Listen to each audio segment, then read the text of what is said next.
देवरानी की विधवा माँ। मधु अजित को शादी करने से बार बार मना कर रही होती है। क्या हुआ मधु? हम दोनों तो एक दूसरे से इतना प्यार करते हैं, फिर तुम मुझसे शादी के लिए मना क्यों कर रही हो? तुम्हें अच्छे से पता है ना कि मैं तुम्हारे बिना नहीं रह सकता हूँ, फिर भी तुम मुझसे शादी के लिए मना कर रही हो।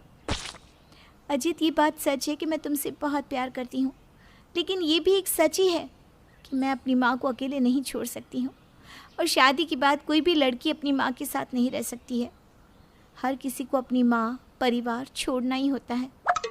अरे तुम इतनी टेंशन क्यों ले रही हो? मैं हूं ना तुम्हारे साथ।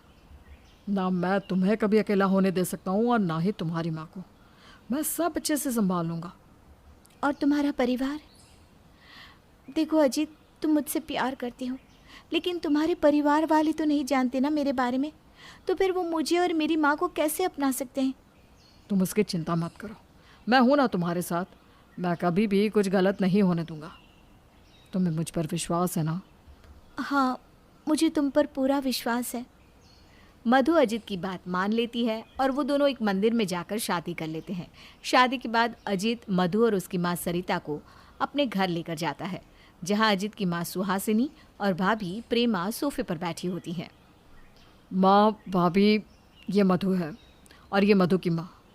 मधु और मैं एक दूसरे से बहुत प्यार करते हैं, इसलिए मैंने आप लोगों को बिना बताए ही शादी कर ली।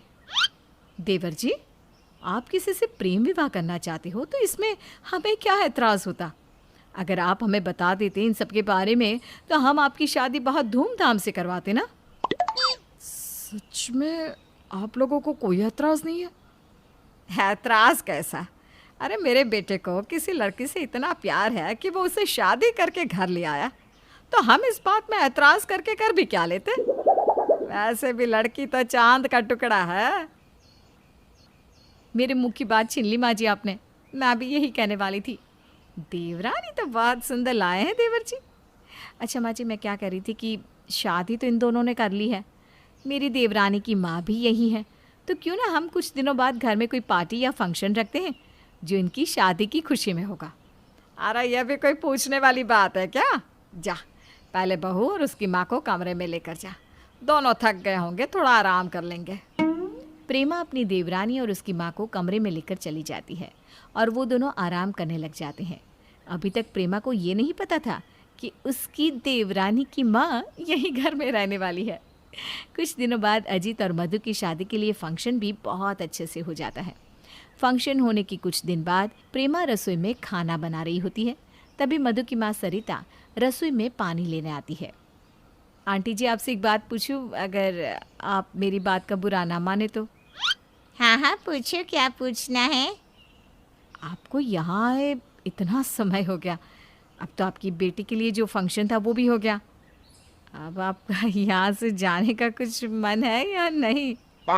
यहाँ से जाना? देखिए, आप मेरी बात का गलत मतलब मत निकालिएगा। मैं तो बस ये कह रही हूँ कि माँ तो अपनी बेटी के ससुराल का पानी भी नहीं पीती और आप तो यहाँ इतने दिन रुक गई हो। मैं समझ सकती हूँ कैसा लग रहा होगा आपको। प्रेमा जानबूझकर सरिता को नीचे दिखा रही होती है। तभी वहाँ मधु आ जाती है। अरे माँ, आप यहाँ दीदी से बात कर रही हो और मैं कब से आपको यहाँ वहाँ ढूंढ रही हूँ। अच्छा हुआ देवरानी जी आप यहाँ आ गई। मैं भी आपकी माँ को यही समझा रही थी कि अपने ही घर में सबसे ज़्यादा सुकून मिलता है। हाँ, ये बात तो आपने सही कही दीदी। इतने टाइम से मेरा और माँ का कोई ऐसा ठिकाना ही नहीं था जिसे हम अपना घर कह सकें, लेकिन जब से अजीत से शादी हुई है तब से हमारे सर पर भी छत आ गई है। मधु को नहीं पता था कि उसकी जेठानी मन ही मन अब उससे जलने लगी है, इसलिए अब प्रेमा मधु के पीठ पीछे कोई ना कोई चाल चलती रहती और सरिता को नीचा दिखाने की कोशिश करती रहती थी। कुछ दिनों बाद सुहासिनी और प्रेमा दोनों बैठे होते हैं। तभी वहाँ सरिता आ जाती है। अरे सरिता बहन जी, आप आइए ना, हमारे साथ बैठिए। हाँ हाँ, बैठिए ना सरिता आंटी। वैसे माँ जी, आपको पता है?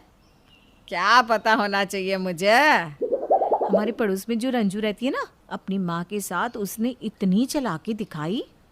चालाकी? कैसे चालाकी? क्या कर दिया उसने? अरे उसने एक लड़का फंसाया जो बहुत ही अच्छा खासा अमीर घर का था, उससे शादी की और अब उस लड़की के साथ अपनी माँ को लेकर रहने लगी। कुछ ही दिनों में लड़की की माँ को ही उसके घर से निकाल दिया गया। अब बताओ, बेचारी उस लड़की की माँ, बहू को तो अपनाया, उसकी माँ को भी अपनाया, लेकिन रंजू ने क्या किया देखो। अरे ये तो बहुत ही गलत किया रंजू ने। शक्ल से तो बहुत शरीफ लगती थी, मुझे नहीं पता था क्या ऐसी निकलेगी। माँ जी, शक्ल से भोले दिखने वाले लोग ही दिल से कपटी होते हैं। मुझे तो इस बात की खुशी है कि मेरी देवरानी की माँ सरिता आंटी ज़्यादा दिन के लिए नहीं है यहाँ। क्या सरिता आंटी, सही कह रही हूँ ना मैं? हाँ हाँ, सही कह रही हो तुम। अरे बताओ, ऐसे भी लोग होते हैं दुनिया में। किसी की मदद करो तो वो तो हमारी ही जान ले ले। अरे तभी तो इसे कलयुग कहते हैं। प्रेमा बार बार सरिता को एहसास दिला रही थी कि वो अपनी बेटी के ससुराल में रह रही है। ये बात सरिता को बिल्कुल भी अच्छी नहीं लग रही थी, लेकिन उसके पास कोई दूसरा ठिकाना भी तो नहीं था, इसलिए वो वहीं रह रही थी। ऐसे ही कुछ दिनों बाद सरिता जब अपने कमरे में आराम कर रही होती है तो प्रेमा सरिता के कमरे में झाड़ू लेकर जाती है और सरिता को उठाने लगती है। अरे उठिए आंटी, कब तक सोती रहेंगी? क्या क्या हुआ बेटा, कुछ काम था क्या? मैं तो बस अभी लेटी ही थी, पता ही नहीं चला कब आँख लग गई। मुफ्त का मिल रहा है ना जब सब कुछ, तो आँख तो लगी जाएगी। अच्छा, अब ना बहुत सो लिया आपने, उठ जाओ और ज़रा झाड़ू लगा दो। यहाँ आराम से पड़ी रहती हो, कम से कम हाथ पैर तो चला लो, वरना जंग लग जाएगा, जंग। ठीक है बेटा। प्रेमा सरिता से ज़बरदस्ती झाड़ू लगाने को कहती है। सरिता झाड़ू लगा रही होती है, तभी वहाँ मधु आ जाती है। अपनी माँ को झाड़ू लगाते हुए देखकर मधु को बहुत ज़्यादा गुस्सा आता है और वो प्रेमा के पास जाती है। दीदी, ये क्या है? यहाँ मेरी माँ झाड़ू लगा रही है और आप आराम से बैठिए। थोड़ी तो शर्म कर लो, मेरी माँ आपकी भी माँ जैसी ही है, फिर भी आप ये सब कैसे देख सकती हैं? अरे मैंने ऐसा भी क्या कर दिया जो तुम मुझ पर इतना भड़क रही हो? झाड़ू ही तो लगा रही है तुम्हारी माँ, इसमें इतना चिल्लाने वाली क्या बात है? जब हम अपनी सास से कोई काम नहीं करवाती तो आप मेरी माँ से कैसे काम करवा सकती हो? अरे इसमें कौन सी बड़ी बात हो गई? माँ जी का तो ये घर ही है, लेकिन तुम तो अपनी माँ को दहेज में लाई हो ना। देखो, मेहमान घर में बस 1-2 दिन अच्छे लगते हैं, लेकिन अगर वही मेहमान घर में बस जाए तो दिक्कत देने लगते हैं हमें। मेरी माँ कोई मेहमान नहीं है इस घर में, जैसे इस घर के बाकी सदस्य हैं वैसे ही मेरी माँ भी है। अच्छा, ऐसे तो मेरी भी माँ है ना, तो मैं तो तुम्हारी तरह अपनी माँ को घर नहीं लेकर आती। लेकिन यहाँ ना तो तुम्हें शर्म है और तुम्हारी माँ को। तुम अपनी माँ को यहाँ बिना किसी शर्म के लिए आई, और तुम्हारी माँ भी अपनी बेटी के ससुराल में चली आई। मेरी माँ का इस दुनिया में मेरे सिवा कोई नहीं है, और ऐसी हालत में मैं भी उन्हें अकेला छोड़ दूँ तो उन पर क्या बीतेगी? वैसे भी जब मेरी सास या पति को परेशानी नहीं है तो आपको क्यों हो रही है? मुझे परेशानी इसलिए हो रही है क्योंकि ये घर बस तुम्हारा ही नहीं है, बल्कि मेरा भी है। अपनी माँ को लाई हो तो भेजना भी होता है वापस इन्हें। आई बात समझ में? दीदी अब आप बस कर, मधु सही ही तो बोल रही है। कहते हैं बेटी के घर का पानी तक नहीं पीते।